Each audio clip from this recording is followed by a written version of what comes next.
Well, hello and welcome to your midweek update for Tuesday, July 7th. I have a couple of really fun announcements to share with you today. Neither of them are terribly important per se or pressing, but they're fun ones that I've been working on and that I'm really excited about, and I'm really excited to share them with you. As many of you will know, if you've seen our letterhead and some of our letters that we put out or messages that we put out, there is a logo on those that we've been using for a while, and I'm sure you've all seen it. It's this one here. Now, that's a fine logo, and I don't have any problem with it, except that it's not ours. That is the logo of our denomination, the Canadian Baptists of Western Canada.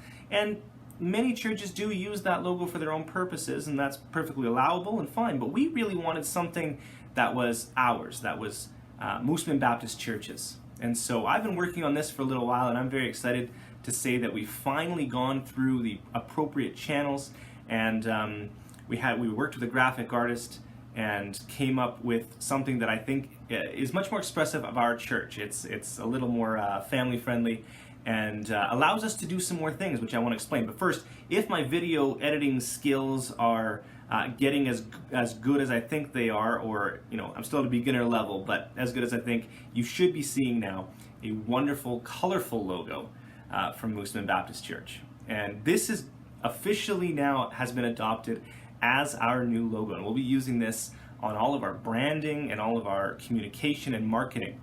And one of the things that's really exciting is I like the amount of color it has, because we are a family church. We've got a lot of kids and people from different age groups, and this allows us to do something interesting. So you're going to be seeing this logo now pasted everywhere. I want to see it on all of our communication and absolutely everywhere. But you'll notice that it has 6 different colors in it, and we are going to purpose each one of those colors for a different thing.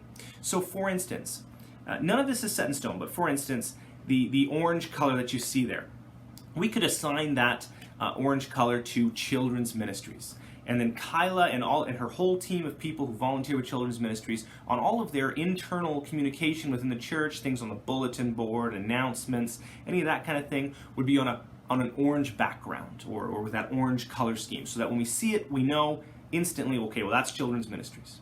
And we could assign youth a color, and we could assign seniors ministry a color, and small groups a color. And none of this is set in stone, and we're still working through what all those different ministries will be and what the colors that we're going to assign to them are, and we're going to have those conversations as the summer progresses.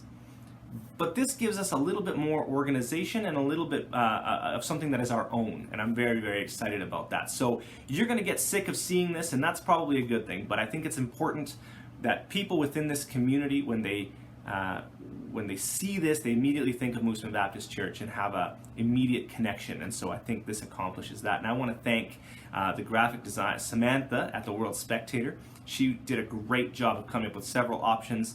This was the clear winner for all of us. And I'm very, very excited and thankful to the board for signing off on it. And I'm encouraging all of us now to start using it. So if you've got questions about that, let me know.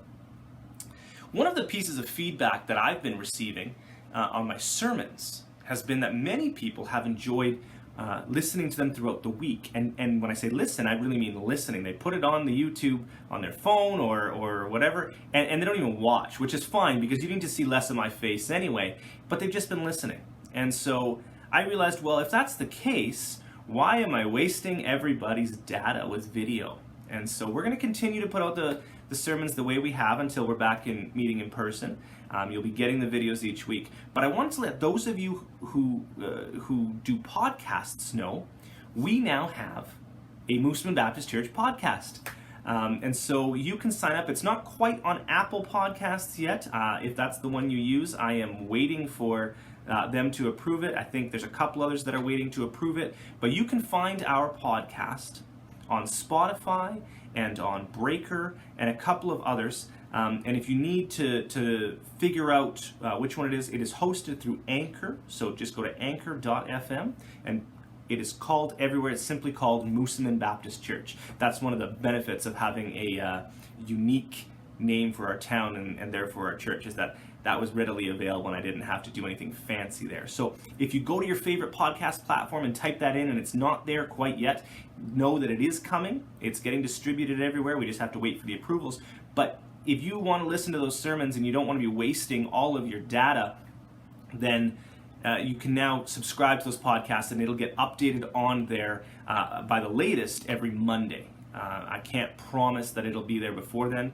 I'm going to be trying to put it up there at the same time that I send out the video each week, but we're going to have to work on that, and hopefully that'll get a little better once we have some more help and are back to things a little more normal around here.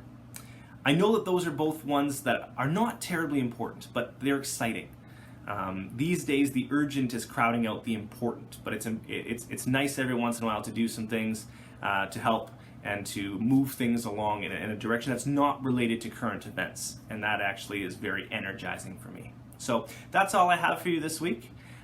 Again, we are still analyzing things and looking at the situation with returning to in-person services, and we hope to have some information for you soon. We are having the conversations right now and about what everything looks like and what kind of alterations we would have to make. So you will know when we know, I promise you that. Have a great week, and God bless you all.